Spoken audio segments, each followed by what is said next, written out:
श्रवण का जो पहला जो भक्ति का पहला शब्द क्या है? श्रवण कीर्तन। मतलब सुनो, कीर्तन करो, बोलो, तो हम लोग गाते हैं, जप करते हैं। वही हमारा सबसे शुरुआती लक्षण है हमें हमारा भक्ति का। तो वही कि भगवान की लीला जी। सुनना, भगवान के बारे में इसी वही हमारा शुरुआती लक्षण होते हैं। हरे कृष्णा। तो हम लोग आज का टॉपिक शुरू करते हैं।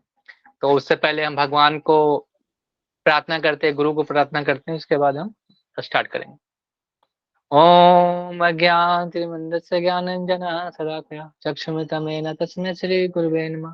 श्रीचैतन्यमनोभीष्टं स्थापितं येन भूतले स्वयं रूपः कदा मह्यं ददाति स्वपदान्तिकम्।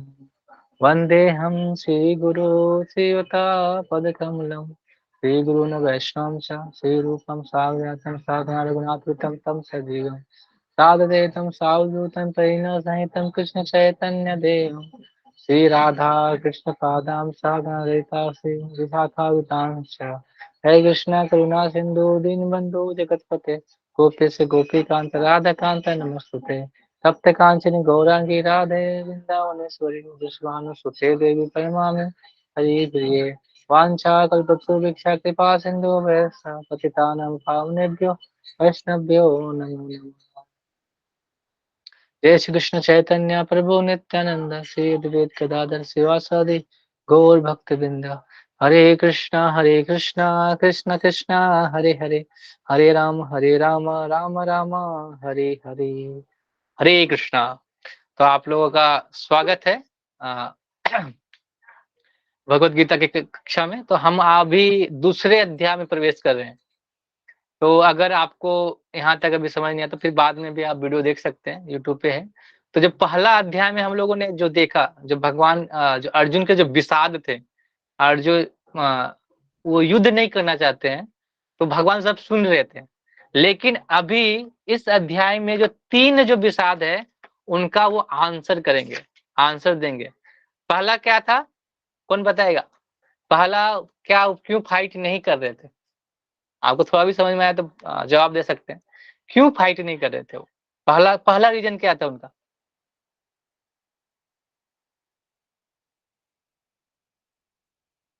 हरे कृष्णा। किसी को पता है? किसी को पता है तो हाथ खड़ा कर सकते हैं। ओके, किसी को पता नहीं? बहुत बार आया है वो वर्ड, स्वजन। आप क्या बोले थे? वो हमारे क्या है? रिश्तेदार हैं, तो उनको कैसे मारेंगे? तो पहला रीजन क्या था? रिश्तेदार को क्यों मारेंगे? तो उसका आंसर भगवान करते हैं इस अध्याय में। तो दूसरा क्या था? दूसरा क्या था बताइए? अरे आप लोग कुछ तो बोलो, हमको लगे कि हम कुछ पता ही नहीं।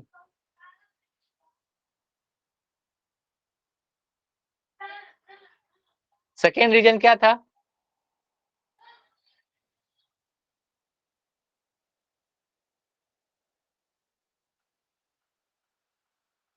सेकेंड रीजन था इंजॉयमेंट। किसके साथ हम क्या करेंगे? आनंद के साथ करेंगे। दूसरा, और तीसरा था सिन, पाप। अगर हम सबको मारेंगे तो कैसे उसका पाप लगेगा, पाप हमको लगेगा, इसका जो तीसरा। तो इस जो पहला जो क्वेश्चन है, क्वेश्चन है जो पहला जो सॉरी पहला जो विषाद है, जो रीजन है, उसका आंसर करते हैं वो ज्ञान योग से। ज्ञान योग के माध्यम से 11वां और तीसरा श्लोक है भगवान जो इसमें दूसरे अध्याय का, उसमें वो बताते हैं कि क्यों फाइट करना चाहिए। पहला रीजन, क्यों अपने रिलेटिव्स को मानना चाहिए, स्वजन को क्यों मानना चाहिए, उसका आंसर भगवान करते हैं। और दूसरा जो है रीजन एंजॉयमेंट का, क्यों करना चाहिए, तो वो बताते हैं आत्मज्ञान के माध्यम से, उसको बताते हैं 31वां से 38वां श्लोक में भगवान बताएंगे। और निष्काम कर्म योग है, उसके बारे में भी इस श्लोक के आगे बताएंगे। कृष्ण बताते हैं, काउंटर करते हैं कि कैसा कैसा अगर कर्म करेंगे तो हमको पाप नहीं लगेगा, तो हम भी जानेंगे कि कैसा कर्म करेंगे तो पाप नहीं लगेगा। सबको जानना चाहता है ना कि पाप हम क्या करें कि पाप ना लगे, है ना? सब पाप से बचना चाहते हैं, लेकिन पुण्य कमाना चाहते हैं। तो हम देखेंगे कि पाप और पुण्य दोनों ने ही कमाने हैं, दोनों नहीं चाहिए हमें। हमें इस दोनों से भी दूर रहना है, दोनों बंधन के कारण है, पाप और पुण्य भी। अगर पाप भी करेंगे तो भी गलत है, पुण्य भी कमा रहे हैं तो आप भी तब भी आप उसमें फंस रहे हैं। तो इस अध्याय के बारे में थोड़ा-सा मतलब बस समरी देंगे, उसके बाद फिर हम स्टार्ट करेंगे। तो जो दूसरा अध्याय है इसको गीता का सार बोला जाता है। गीता का सार बोला जाता है और गीता का सार क्यों बोला जाता है? क्योंकि गीता के जितने भी हम लोग पढ़ेंगे कर्म योग, ज्ञान योग, ध्यान योग, भक्ति योग, जो भी है सारे योगों का मतलब इसमें सार दिया हुआ है, सब भगवान इसमें बता रहे हैं। तो जैसे पहला जैसे 10वां जो श्लोक है भगवान उसमें अर्जुन को बोलते हैं क्या करने के लिए? सब अपने जो निर्णय को बदलने और भगवान को शरणागति, भगवान को एज ए स्पिरिचुअल गुरु मतलब एक कृष्ण को एक गुरु मानने के लिए मानते हैं। इसमें 1 से 10वां जो श्लोक है अर्जुन ये करेंगे। तब भगवान उनको 11वां से 30वां जो श्लोक है इसका गीता का दूसरे अध्याय का उसमें बताते हैं, उसमें बता रहे हैं ज्ञान योग, सांख्य योग, आत्मा के बारे में कि आत्मा क्या है, ये जन्म मृत्यु और आत्मा में क्या प्रभाव पड़ता है, आत्मा के बारे में पूरी तरह से वो इसके माध्यम से बताएंगे। उसके बाद 31वां से 30वां श्लोक है सकाम कर्म, कर्म कैसा करना चाहिए, कर्म योग हमको जानना चाहिए ना, कैसे कर्म करना चाहिए, कर्म का कैसे प्रभाव होता है हमारी जिंदगी में, उस कर्म के बारे में पढ़ेंगे। 38 से 53 निष्काम कर्म योग बुद्धि योग के माध्यम से, बुद्धि योग से निष्काम कर्म कैसे कर सकते हैं उसके बारे में। और 54 से जो 72 श्लोक है उसमें हम लोग जानेंगे स्थित प्रज्ञ मुक्त आत्मा कैसा गुण होता है उनमें, कैसे बिहेव करते हैं, कैसा गुण होता है और कैसे उनकी क्वालिटीज होती है, उनके बारे में हम चर्चा करेंगे। हरे कृष्ण। तो हम पहला श्लोक लेते हैं। तो पहला श्लोक में संजय अभी बता रहे हैं किसको बता रहे हैं? धृतराष्ट्र को बता रहे हैं। क्या बता रहे हैं? वो इस श्लोक के माध्यम से जानने का प्रयास करते हैं। तो अर्जुन के बारे में बता रहे हैं कि अर्जुन अभी किस स्थिति में है। तो बोलते हैं तम तथा कृपयाविष्टम अश्रुपूर्ण कुलेक्षणम विसिदंतम इदं वाक्यम उवाच मधुसूदन तम तथा कृपाविष्टम अश्रुपूर्णकुलेक्षणं विसिदन्त इदं वाक्यम उवाच मधुसूदन तम तथा कृपाविष्टम अश्रुपूर्णकुलेक्षणं विसिदन्त इदं वाक्यम उवाच मधुसूदन। हरे कृष्ण।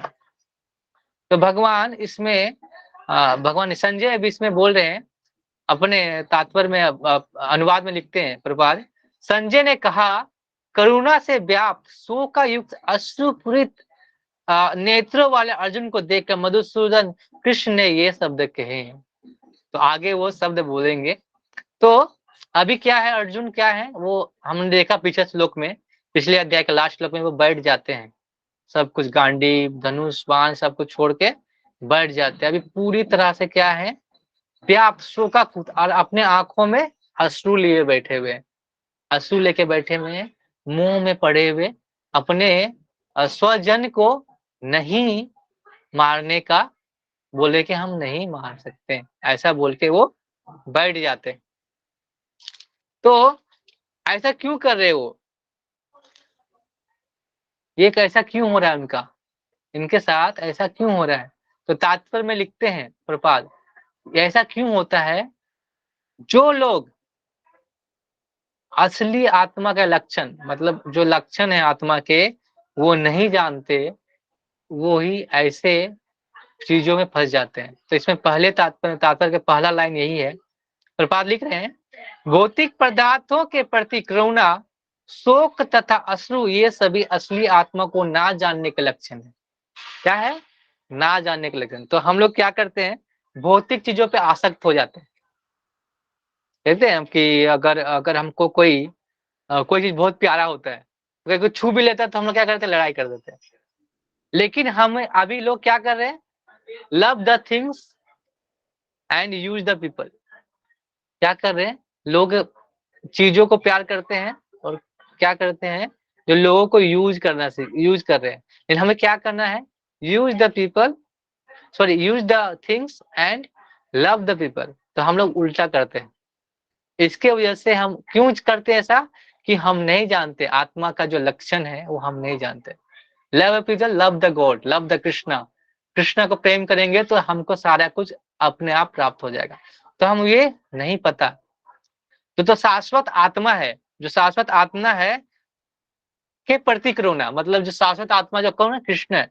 कृष्ण के बारे में जो जान जाता है वही आत्म साक्षात्कार हो जाता है, वही सेल्फ रियलाइजेशन के में आ जाता है। तभी वो इस भौतिक करुणा, शोक और अश्रु से निकल सकता है। इस श्लोक में मधुसूदन शब्द महत्वपूर्ण है। क्या है, मधुसूदन। तो मधुसूदन कौन, क्यों बोलते हैं भगवान को? एक तो मधु नामक असुर को उन्होंने मारा, और दूसरा अर्जुन चाह रहे हैं कि उनका जो अज्ञानता है, अज्ञान रूपी जो असुर है उनका वध करे। इसीलिए उनको क्या बोल रहे हैं, मधुसूदन। तो इसमें इसीलिए मधुसूदन का नाम आया, भगवान का नाम आया। क्योंकि वो अर्जुन का कर्तव्य क्या है, कि वो युद्ध करे, धर्म की रक्षा करे, लेकिन उसे क्या हो रहा है, विमुख हो रहा है। जैसे अगर आप कोई कपड़ा डूब रहा है तो उसको बचाएंगे, कोई आदमी डूब रहा है तो उसका कपड़ा बचा लेंगे तो क्या वो आदमी बच जाएगा, बचेगा क्या? हाँ या ना बताइए। हरे कृष्णा, बचेगा आदमी?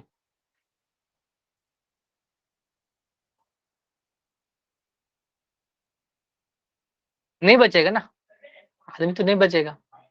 क्यों नहीं बचेगा? क्योंकि वस्त्र, मनुष्य जो वस्त्र पहना है वो मनुष्य नहीं है, वो वस्त्र है। तो उसी प्रकार जो ये हमारा शरीर है, ये भी आत्मा के ऊपर लगा हुआ एक वस्त्र की भांति है।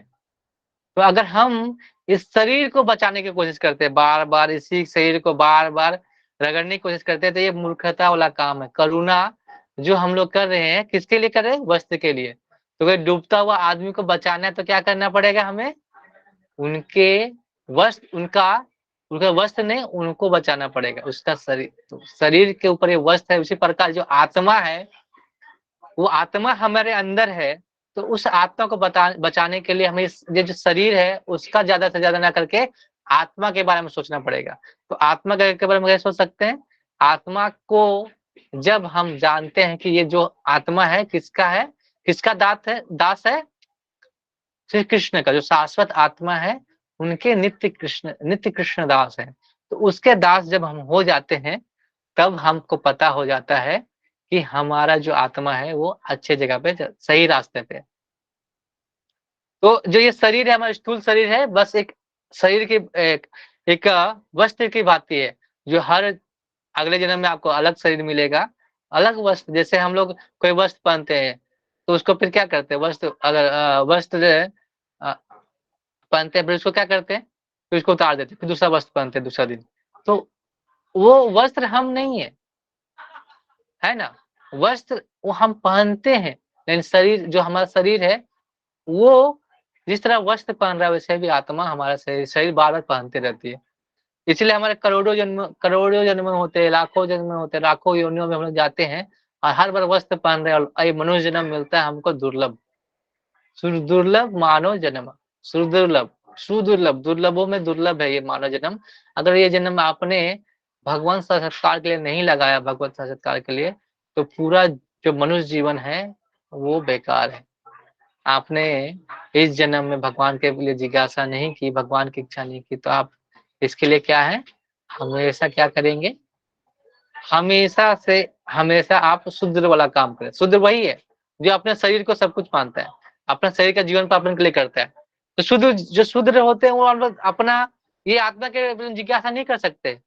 तो शुद्ध मतलब ये लक्षण, मतलब मूर्खों वाला जो लक्षण होता है वो ऐसा नहीं, वो क्या करते हैं भगवान, वो अपने शरीर को कैसे बचाना है उसके लिए करते रहते हैं। अगर आप ऐसा कर रहे हैं, आसन कर रहे हैं, तो आप भी शुद्ध हैं। अगर आप शरीर के लिए सोच रहे हैं, शरीर के ही सोच रहे सिर्फ, तो आप शुद्ध हैं। हमको इतना ही शरीर का जरूरत है कि हम अपने भगवत संस्कार कर सके, आत्म संस्कार कर सके, बस इतना ही जरूरत है। इसको वेदों में बोला जाता है कि जो शरीर है वो एक नाव की भांति है, नाव की भांति है। और जो गुरु है हमारे, वो खभी, मतलब एक जो होता है ना कैप्टन, नाव का जो पायलट जो चलाता है, तो वो स्पिरिचुअल मास्टर है। तो अगर हम उसके साथ जाएंगे तो ये नदी जो भव सागर है, इस नदी को हम पास पा सकते हैं। तो अर्जुन तो क्षत्रिय था, उसका कर्तव्य क्या था? सबसे पहला कर्तव्य था कि वो धर्म की रक्षा करे, धर्म की रक्षा करने का काम था। तो उसका धर्म का पालन ना करके क्या कर रहा था? वह बार बार अपने शरीर, जो देहात बुद्धि की बात कर रहा था, लेकिन भगवान की इच्छा क्या थी कि वो युद्ध करे और धर्म की स्थापना करे। तो यही जो भगवत गीता है, इस अध्याय में भौतिक शरीर तथा आत्मा के वैश्लेषिक अध्ययन द्वारा आत्म संस्कार का उपदेश देता है, जिसकी व्याख्या किसने की है? परम अधिकारी भगवान श्री कृष्ण ने के द्वारा की गई है। तो साक्षात्कार कब संभव होता है? कोई बता सकता है कि आत्म साक्षात्कार कब संभव होगा? बताइए, आप लोग आंसर कीजिए। हमको लग रहा है आवाज सुनाई दे रहा है, या आप कुछ बोल नहीं रहे। आप कुछ जवाब दे सकते हैं, आत्म संस्कार भविष्य कब में संभव भक्ति हो सकता करना है? है। बताइए।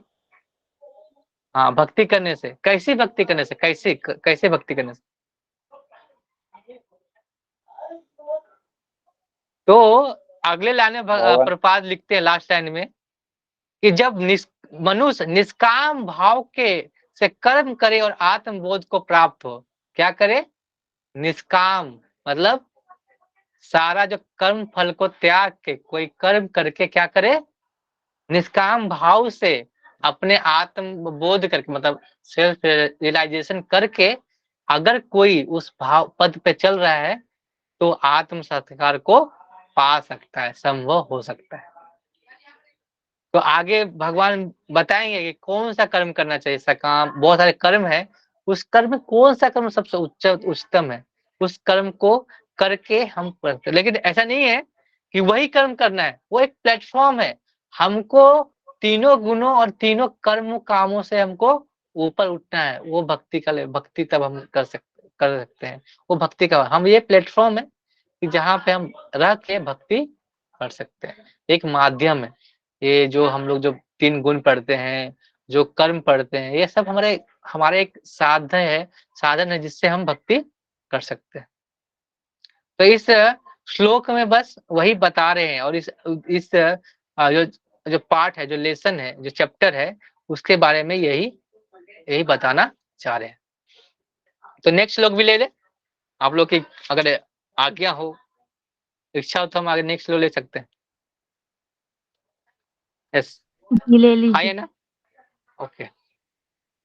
तो नेक्स्ट श्लोक में भगवान एकदम सिद्ध, ऐसा होता है ना, दोस्त को गाली गाली लिटरली गाली दे देंगे अभी। मतलब ऐसे गाली नहीं दे रहे ऐसे हम लोग के भाषा में, लेकिन वो बोल दे रहे हैं कि ऐसा क्या बोल रहे? श्री भगवान वाचा कुतस्त्वा कस्मलमिदं विस्मय सम उपस्थितम अनार्य जुष्टम स्वर्गम्यम कीर्तिकरम अर्जुना कुतस्त्वा कस्मल इदं विस्मय समुपस्थितम् अनार्यजुष्टं सर्वज्ञं स्वर्गयं कीर्तिकरम् अर्जुन कुतस्त्वा कस्मल इदं विस्मय समुपस्थितम् अनार्यजुष्टं सर्गे वम कीर्तिकरम अर्जुन। तो इसमें भगवान अभी क्या बोल रहे? भगवान इनको भगवान अभी अर्जुन को क्या बोल रहे? श्री भगवान ने कहा है अर्जुन, तुम्हारे मन में कलमस, कौन सा कलमस? कि आया कैसे? उस मनुष्य के तनिक भी अनुकूल नहीं है जो जीवन के मूल्य को जानता है, इस उच्च लोक को नहीं अपितु अपयश की प्राप्ति होती है। तो अर्जुन यहाँ पे बता रहे हैं कि ये तुम्हारे कलमश कैसे आ रहा है? तुम्हारे मन में ऐसा भाव कैसे आ रहा है कि तुम ऐसे अ, कि हम क्या कर रहे हैं? क्या कर रहे हैं? भाव ऐसा आ रहा है कि हम सब कुछ छोड़ के चले, मुँह कैसे पड़ रहा है? तुम्हारे अंदर एक कलमश क्यों से आ रहा है? ये जो अनार्य मतलब आर्य लोग जैसे जो सभ्य लोग हैं, जो जानते हैं कैसे हम लोग को रहना चाहिए, कैसे पालन करना चाहिए, उस भाव को छोड़ के तुम क्या कर रहे हो? ऐसा बिहेव कर रहे हो? ऐसा भगवान उनको सीधे बोल रहे हैं। तुम्हारे अंदर ये सब कैसे आया? तुम ऐसा कैसे सोच सकते हो? तो ऐसे भगवान बोलते ये से उच्च लोक नहीं प्राप्त करोगे, तुम अपयश मतलब अप्रतिष्ठित हो जाओगे, अपयश को प्राप्त करोगे। इसके लिए तुमको बार-बार अपयश झेलना पड़ेगा। तो तात्पर्य में प्रभुपाद लिखते हैं, मैं समरी में बताता हूँ, क्या है कि ये बहुत बड़ा तात्पर्य है, अगर पढ़ेंगे तो बहुत टाइम जाएगा। तो हम इसमें बताते हैं, इसमें भगवान क्या बता रहे हैं? भगवान को प्राप्त करने की 3 अवस्था होती है। मतलब भगवान को जो परम सत्य है, जो भगवान को प्राप्त करने की 3 अवस्था होती है। उसका अ, भागवतम में भी बहुत अच्छा उदाहरण है। पहले स्कंद के दूसरे अध्याय के 11वें श्लोक में बोलते हैं भगवान, वदन्ति तत्विदस्तम यत् ज्ञानम द्वयम ब्रह्मेति परमात्मेति भगवन्नीति सबदते। तो बोलते हैं कि परम सत्य 3 है, 3 तरह से ज्ञात कर सकते हैं। एक ब्रह्म, परमात्मा और भगवान। तो इसमें तीनों में अंतर क्या है? तीनों में हम अंतर एक एनालॉजी से देते हैं। एनालॉजी मतलब होता है उसी के सापेक्ष समझ के हम उसको समझ सकते हैं। जैसे अगर हम बोले कि सूर्य निकला है, सूर्य क्या हमका उसका दिख रहा है प्रकाश, तो सिर्फ प्रकाश ही है और कुछ नहीं है। ऐसा बोलेगा तो वो ब्रह्म है। तो ब्रह्म मतलब लोग बोलते हैं, जो ब्रह्म लोग होते हैं, क्या ब्रह्मवादी होते हैं, क्या बोलते हैं? सिर्फ प्रकाश को मानते हैं, शून्य मानते हैं कि और कुछ नहीं है। भगवान के जो भगवान के जो शरीर से तेज निकलता है ब्रह्म रूप में, उसको मानते हैं। तो एक लेवल है। दूसरा लेवल है, कोई सूर्य के सतह जैसे गोल दिखता है ना, गोलक, सूर्य की सतह वो जानते हैं। तो वो क्या बोल रहे हैं कि सूर्य की सतह दिख रहा है, जैसे हमको कभी सूर्य का सतह दिखता है, प्रकाश साथ में दिखता है। तो वो क्या है? परमात्मा लेवल पे। ये दूसरे लेवल पे आते हैं परमात्मा। और तीसरा होता है भगवान, जो हम मानते हैं कि सूर्य है, उनसे सब सतह है, उनसे क्या निकल रहा है? सारा प्रकाश निकलता है। उसी तरह भगवान क्या है? सच्चिदानंद विग्रह, मतलब क्या है? सत्य चित आनंद के विग्रह। तो पहला चीज जो ब्रह्म में आता है सत्य, फिर दोनों जब आता है तो परमात्मा में सत्य चित, और जब भगवान आता है सच्चिदानंद विग्रह। भगवान क्या है? सच्चित आनंद के विग्रह। तो हम अगर भगवान को भगवान का जो पर्सनली हम लोग जैसे भगवान को एक व्यक्ति के रूप में पूछते हैं, भगवान को एक साकार रूप में हम लोग पूछते हैं, तो उसको क्या कहते हैं? भगवान। और तीसरा लेवल सबसे हाईएस्ट है, क्योंकि हम उस अवस्था में भगवान से क्या कर सकते हैं? आदान प्रदान कर सकते हैं। अब कुछ को कोई दिख नहीं रहा है, कुछ अगर आप ब्रह्म ज्योति में जा रहे हो, कुछ दिख ही नहीं रहा है, तो आप किससे आदान प्रदान करेंगे? किससे के साथ आप आदान प्रदान करेंगे? अगर मान लीजिए आपको कोई कमरे में बैठा दिया गया, अंधेरे कमरे में, और आपको कुछ दिख नहीं रहा है, आपको कुछ नहीं दिया गया, तो आप कितनी देर बैठ सकते हैं? कितनी देर बैठ सकते हैं आप लोग बताइए? ज़्यादा से ज़्यादा कितना देर बैठ सकते हैं? 1 दिन, 2 दिन, 3 दिन, कितने दिन बैठ सकते हैं? ज़्यादा समय तक तो बैठ नहीं सकते हम लोग, क्योंकि हमारे साथ कोई बात करने वाला नहीं रहेगा, कोई आदान-प्रदान करने वाला रहेगा। तो हम क्या होंगे?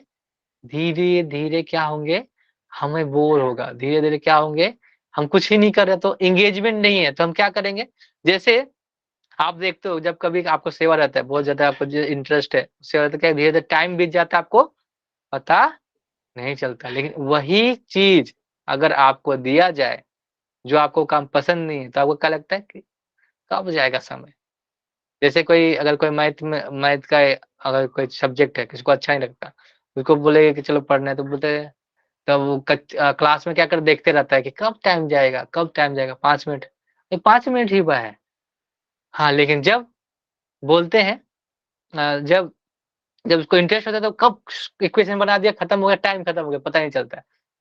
तो क्या होता है? एंगेजमेंट ज़रूर होता है। भक्ति मतलब ये नहीं कि आप सब माला के जब अगर आपके अंदर सेवा का एंगेजमेंट नहीं है, तो आप धीरे-धीरे क्या होंगे? भक्ति से आपको फिर धीरे-धीरे ऊबने लगेंगे। तो वो नहीं होना चाहिए। तो भक्ति मतलब होता है सेवा, सेवा होनी चाहिए। इसीलिए हमेशा भक्तों को एंगेज रहते हैं, पढ़ते हैं, भगवान को सुनते हैं या भगवान का जब सेवा करते हैं। अगर ऐसा नहीं करेंगे तो वो भी क्या होंगे, माया जल्दी उनको पकड़ लेगी। इसीलिए माया से जब बचना है तो हमें क्या करना है, भगवान के शरण में जाना पड़ेगा। भगवान अगर सूर्य है तो माया क्या है, अंधेरा है। जब भगवान आते हैं तो जो अंधेरा है वो समाप्त हो जाता है। तो हम जब भगवान की ओर देखेंगे तो हमें भगवान भगवान का जो प्रकाश है, जो भगवान का पूरी कृपा मिलेगी। हम उनका उल्टा देखेंगे तो क्या दिखेगा, हमारी परछाई दिखेगा। तो फिर माया माया उनकी परछाई है, माया शक्ति। तो माया शक्ति के में इसी जगत में बार बार घूमते रहेंगे। तो जो नौसिखिए होते हैं, जो लोग होते हैं, वो क्या करते हैं, वो अखंड तेज को ज्ञान में तुष्ट होते हैं। उसी में बोलते हैं कि हम तेज है, उसी का पूजा करेंगे। भगवान एक ज्योति है, ज्योति पे ध्यान दीजिए और उसी पे पूरी आत्मा को बनाए रखिए। ऐसे ऐसे करके हम ध्यान देते रहेंगे। तो अगर वो ऐसा करते हैं तो वो उस ब्रह्म तक जा सकते हैं, उसके आगे नहीं जा सकते। तो इसीलिए भगवान के हम लोग सौंदर्य के बारे में पढ़ते हैं। भगवान जैसे भगवान भगवान क्यों है? भगवान अगर भगवान है तो उसमें क्या गुण है जो उसको भगवान कहते हैं? कोई बता सकते हैं? भगवान में कौन से ऐसे गुण हैं जिससे हम कह सकते हैं कि वो भगवान है? आप लोग जवाब दे सकते हैं, उसके बाद मैं जवाब दूँगा। और पता नहीं है तो फिर आप बोल सकते हैं। कोई भी एक चीज़ बता सकते हैं कि क्या ऐसा चीज़ है जो जो भगवान के पास है, हमारे सबके पास नहीं हो सकता, सारे चीज़। 1-2 चीज़ सबके पास रह सकता है, लेकिन वो सारे चीज़ किसी के पास नहीं हो सकता।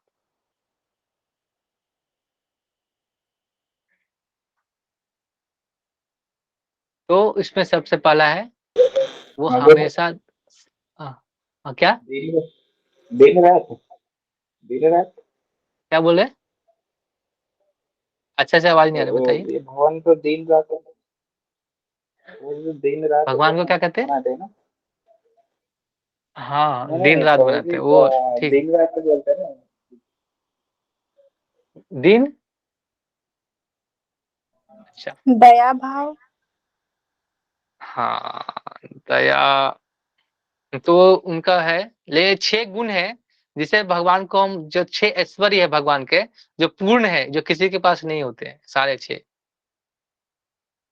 आप लोगों को सब पता है, आप लोग अभी ढूँढोगे तो पता चल जाएगा। जैसे मैं बताता हूँ एक, भगवान सबसे सौंदर्यशाली है, उनके जैसा खूबसूरत कोई है?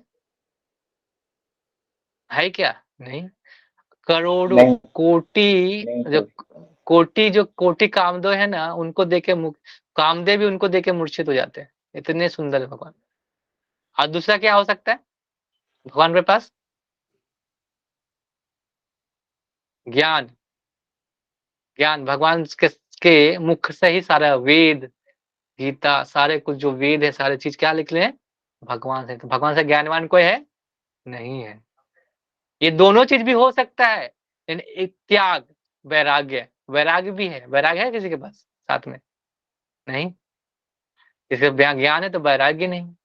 ज्ञान है तो बोलता है कि हमसे सबसे ज्ञानवान है। त्याग नहीं है। उसके बाद उसके साथ भी यश है, भगवान की प्रतिष्ठा, यश, यश ज्ञान। अगर भगवान रन भी छोड़ देते तो उनका नाम क्या पड़ जाता है? रणछोड़। तो भगवान को रन छोड़ता है तो क्या बोलते? उसको कायर बोलते हैं, लेकिन भगवान रन छोड़ देते तो उनको क्या बोलते हैं? रणछोड़। तभी भगवान का नाम है। भगवान उसमें भी पढ़ेंगे, उसके उसमें भी यश है। शक्ति, शक्ति में उनके जैसा कोई है? नहीं। और समस्त धन, जितने भी जो करोड़ों लक्ष्मियाँ भी है, उनके साथ क्या करते हैं? सेवा करना चाहती है। लक्ष्मी लक्ष्मी उनका क्यों? खुद उनका पाँव धुआती है। तो ये 6 चीज़ किसी के पास नहीं है। तो कोई अगर आपको बोलता है कि मैं भगवान हूँ, तो आप बोलोगे ये 6 चीज़ आपके पास है। किसी के पास धन होगा, लेकिन शक्ति नहीं है। शक्ति होगा, यश नहीं है। यश नहीं, यश होगा तो ज्ञान होगा, त्याग होगा, लेकिन ज्ञान होगा, सौंदर्य का यश होगा, लेकिन त्याग नहीं है। लेकिन भगवान त्याग भी है, वैराग इतना है कि उन्होंने एक मुट्ठी चावल में पूरा लोक देने का मतलब दे दिया सुदामा को, ऐसा ऐसा त्याग है। तो भगवान, अगर कोई बोलता है कि हम भगवान हैं, तो ये सारी चीज़ होने चाहिए। 6 ईश्वर किसी के पास, ये 6 ईश्वर साथ में किसी के पास नहीं है। तो इसीलिए भगवान क्या है? सर्वगुण, मतलब सभी गुणों, मतलब सभी गुणों से, इसलिए भगवान है वो। ये गुण है इसलिए भगवान नहीं है, वो भगवान है इसलिए सारे गुण है उनके पास।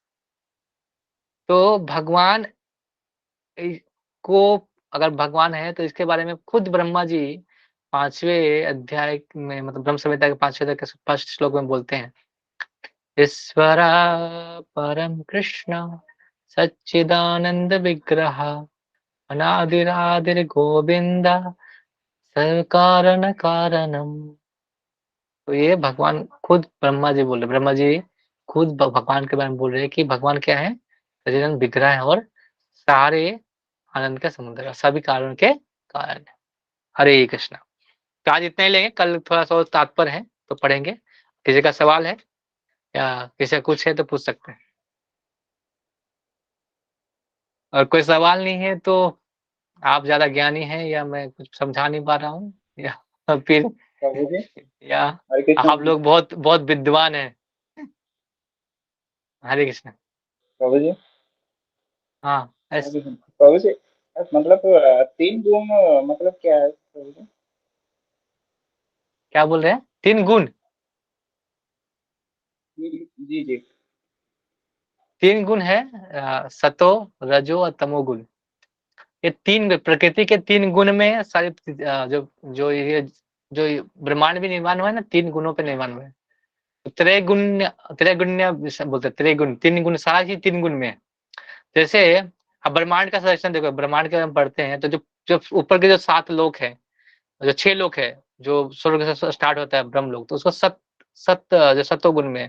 तो बीच में जो है क्या है? रजोगुण, जो पृथ्वी है, जो रजोगुण में, जो जो भूमंडल है। उसके बाद सातों जो नीचे जो जो भूतल है, रसातल है, तलातल है, रसातल है, पताल लोक है, जो जो 7 जो लोक है नीचे, वो क्या है? तमोगुण में। तो उसी प्रकार हमारे आहार भी होते हैं 3 गुण में। जैसे सत्वगुण क्या खाते हैं? सादा खाना खाते हैं, सादा सादा जो सादा खाना होता है वो होता है। रजोगुणी क्या कहते हैं? ज्यादा तीखा, ज्यादा ज्यादा ऐसा रजोगुण वाला खाना है, वैसा खाना खाते हैं। और तमोगुणी लोग जो मांसाहार करते हैं, जो करते हैं उसके अनुसार मांसाहार करते हैं, जो तमोगुणी वाले खाने खाते हैं, उसमें आते हैं तमोगुण। और पूजा में भी 3 गुण होते हैं। अगर पूजा कोई करता है उसके हिसाब से, जैसे कोई सत्वगुण में जो भगवान के जो विष्णु रूप तत्व को पूजा कर रहे हैं, या कोई हम सत्वगुणों में जाके भगवान जप करते हैं, सत्वगुण में जाके हम लोग क्या करते हैं? भगवान की आराधना करते हैं। रजोगुणी क्या करते हैं? देवी की पूजा करते हैं, जैसे दुर्गा देवी या कुछ। रजोगुण को इच्छा के लिए करते हैं, इच्छा पूर्ति के लिए, तो राजसी कुछ है। और जो तमोगुणी होते हैं, जो भूत की पूजा करते हैं, जो बलि देते हैं, बलि प्रथा मानते हैं, तो वो सब तीनों गुण में आता है। जितने कुछ आप कुछ भी करोगे वो 3 गुणों के अंदर ही आएगा। तो प्रकृति में 3 गुण है, इसी 3 गुण में पूरा सृष्टि चलता है और पूरा ब्रह्मांड इसी में है। हरे कृष्ण। तो कोई सवाल? लोक कितना है? लोक हाँ 14 लोक है, 14 लोक है।